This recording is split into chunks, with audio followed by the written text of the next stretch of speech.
You've got some news and some very interesting context about these changes to the wording and the confirmation of the wording for the proposed voice to Parliament. Let's have a look at that. That's right, Kieran. So it was a big moment this week when the Prime Minister Anthony Albanese broke down as he delivered the proposed wording for the Indigenous voice to Parliament for referendum approves it being added to the Constitution later this year.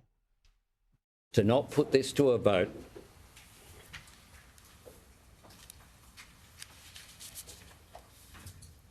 to not put this to a vote is to concede defeat.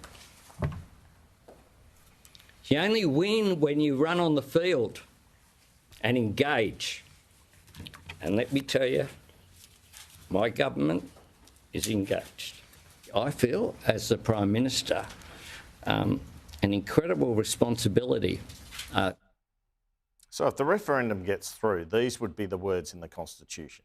It would say, in recognition of Aboriginal and Torres Strait Islander peoples as the first peoples of Australia, 1, there shall be a body to be called the Aboriginal and Torres Strait Islander Voice. 2, the Aboriginal and Torres Strait Islander Voice may make representations to the Parliament and the Executive Government of the Commonwealth on matters relating to Aboriginal and Torres Strait Islander peoples. And 3, the Parliament shall, subject to this Constitution, have powers to make laws with respect to matters relating to the Aboriginal and Torres Strait Islander voice, including its composition, functions, powers and procedures. Now, during the week, we have heard concerns from the opposition and some legal experts that the executive government definition in that is too broad and could lead to public servants having to be advised by the voice. But from the government's point of view, there are 2 critical words in relation to this, in that wording. One is the word may. When it says the Aboriginal and Torres Strait Islander voice may make representations to the Parliament and the Executive Government. This means there is no obligation for the advice to be taken or implemented. Then it talks about matters relating to the voice in the 3rd clause. Again, seen by the government as an important word, not being too stringent in terms of the ability for people to mount successful High Court challenges to insist the voice be heeded to. The PM believes that with the government having received advice from former High Court justices such as Robert French and even Kenneth Hayne, who headed the Liberal government's Royal Commission into Banking, that this version of wording won't cause difficulty.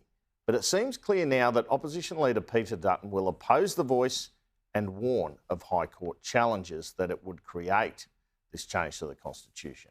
One thing the opposition can exploit is the government refusing to release the Solicitor General's advice on the wording. Although there have been occasions that such advice has been released, the PM believes that it is against Cabinet precedent stretching over a century to do so.